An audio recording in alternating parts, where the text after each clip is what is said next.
Director ஃப்ரேம்லாம் ஓகேயா? Role போலாமா? போலாம். முதல்ல சட்டையில பிரைஸ் டேக் இருக்கான்னு செக் பண்ணு.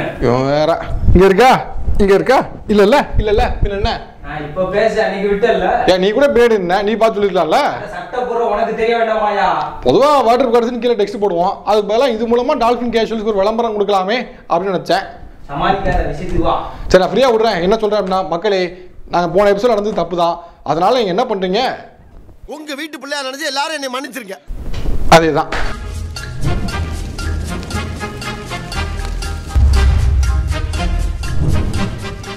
இந்த கருத்தா பேசும் அவனோட எபிசோட் வந்து 25வது எபிசோட். ரொம்ப சந்தோஷமா இருக்கு. போன எபிசோட்ல இந்த எபிசோட எப்படி டிஃப்ரெண்டா பண்ணலாம் அப்படிங்கிற மாதிரி கேட்டிருந்தோம். அதுக்கு ஒரு தங்கச்சி ஐஸ்வர்யா அப்படிங்கிறவங்க வந்து, அண்ணா எப்பவுமே நம்ம பொலிட்டிஷியன்ஸ் ட்ரால் பண்ணிட்டே இருக்கிறோம், இந்த எபிசோட்ல வந்து அவங்க செஞ்ச நல்ல விஷயங்களை பத்தி பேசலாம் அப்படிங்கிற மாதிரி சொல்லியிருந்தாங்க. ஸோ அதுக்காக தான் இந்த செக்மெண்ட். அவர் அசால்ட்டா நினைச்சுக்கிறீங்க. ஒரு டைம்ல அவரை பார்த்து அலறாதனே கிடையாது தெரியுமா? சின்ன பொம்மை தான் வச்சு பட்டு பண்ணு போட்டு போய்கினே இருப்பாப்புல. அதேதான் இப்போ மீம் கிரியேட்டர்ஸ் வச்சு செஞ்சுட்டு இருக்க அரசியல்வாதிகள் முன்னாடி செஞ்ச நல்ல விஷயங்கள் பத்தியோ இல்ல அவர்கிட்ட இருக்க நல்ல கொள்கையை பத்தி தான் இன்னைக்கு பார்க்க போறோம். முதலாவதா திரு கலைஞர் கருணாநிதி அவர்கள் இப்போ அவரை வச்சு நிறைய மீம்ஸ் அண்ட் ட்ரால்ஸ் போயிட்டு இருக்கு. எக்ஸாம்பிள் சொல்ல போனோம் அப்படின்னா, the winter is coming my son, அல்லது தமிழர்களே நீங்கள் என்னை கடலில் தூக்கி போட்டாலும் கட்டுமானமாக தான் மிதப்பேன் அப்படின்னு அவர் சொன்ன வசனத்தை நாம வேற சில விஷயங்களுக்காக ட்ரால் பண்ணதுக்கு யூஸ் பண்ணிட்டோம். இந்த அளவுக்கு அவரை வச்சு நிறைய ட்ரால் பண்ணாலும் அவர் ஒரு காலத்துல ஷெட்யூல்டு கேஸ்டுக்கும் சிறுபான்மையினருக்கும் வந்து ரிசர்வேஷன்ஸ் நிறைய கொடுத்து அவங்கள கீழே இருக்கவங்கள மேலே ஏற்றணும் அப்படிங்கிறதுக்கு நிறைய வழி செஞ்சாரு.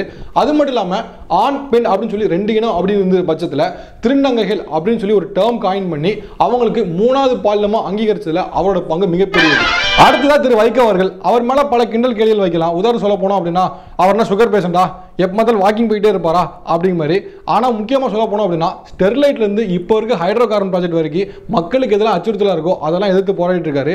அண்ட் முக்கியமாக இன்னொரு விஷயம் சொல்ல போனோம் அப்படின்னா, அவர் எந்த கட்சியிலாம் கூட்டணி வைக்கிறாரோ அந்த கட்சி அழிஞ்சு போயிடும் அப்படிங்கிற மாதிரி நிறைய பேர் ட்ரால் பண்ணிருக்காங்க. இப்போ கூட ட்விட்டரில் ஒருத்தர் அந்த மாதிரி ட்வீட் போட்டாரு. அதுக்கு ஹச்ராஜ் அவர்கள் ரீட்வீட் பண்ணிட்டு, ஐயோ எங்களுக்கு வேணாம்ப்பா அப்படிங்கிற மாதிரி சொல்லியிருக்காரு. இப்போ கூட அவர் ட்ரால் பண்ண தான் செய்கிறாங்க.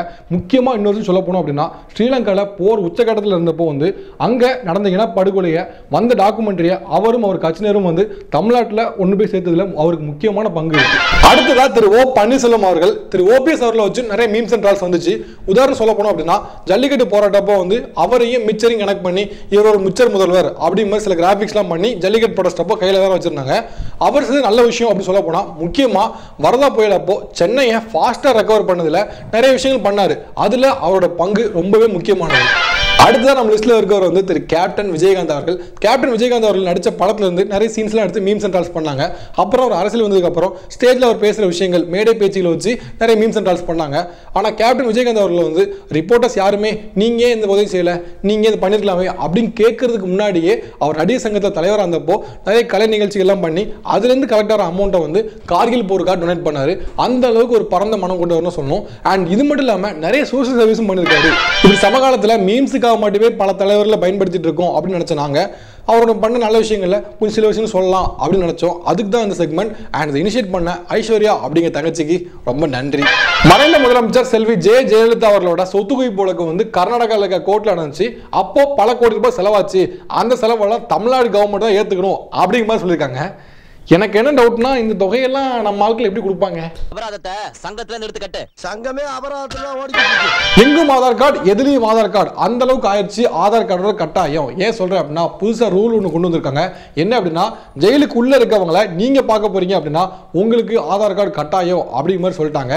நான் என்ன சொல்றேன் அப்படின்னா, இந்தியாவில் இருக்க பல கட்சியினர் வந்து கட்சியில் இருக்க தொண்டர்கள் வந்து இந்த மாதிரி ஆதார் கார்டுக்கு நல்ல விஷயம் நினைக்கிறேன். ஏன்னா பல தலைவர்கள் உள்ளதா இருக்காங்க, நீங்களும் பார்க்க போக வேண்டியிருக்கும். அதனால சொல்றேன், பெயில் எடுக்க போறீங்க அப்படின்னா அதுக்கு ஆதாரமா Aadhaar card okay.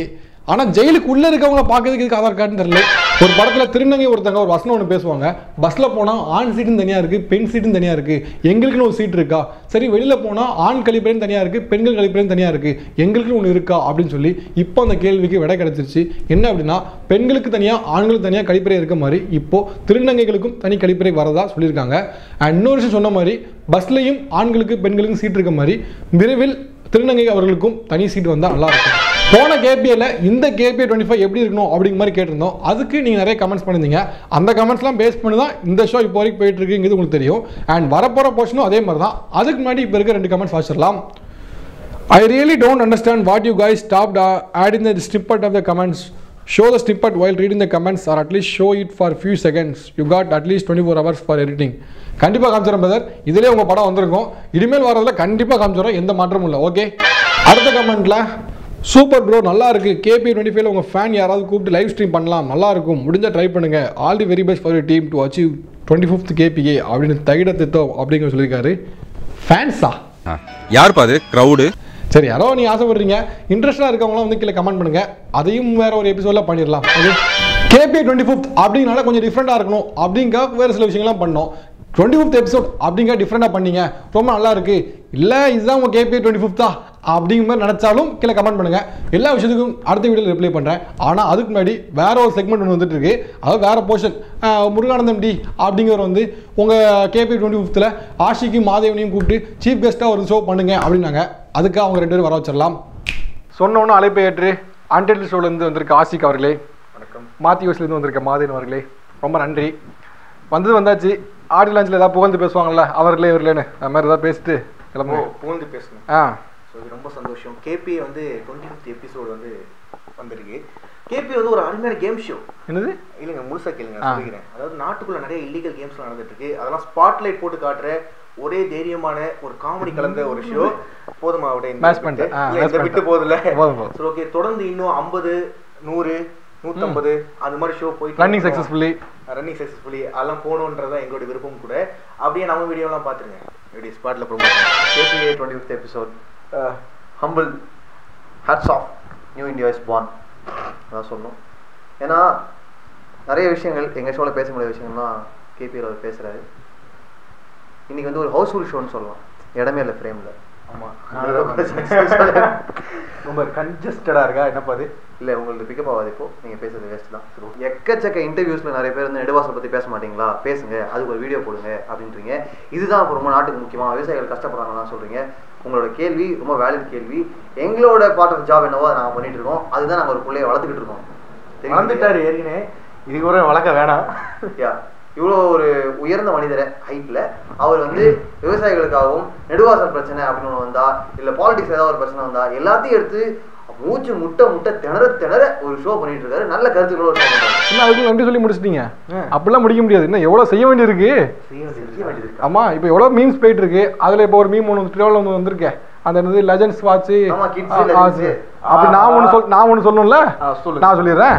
Kids watch untitled show Ashiq.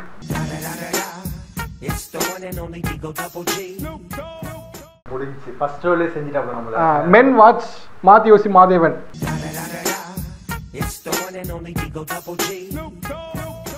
And legends watch Karta Peswan Avade.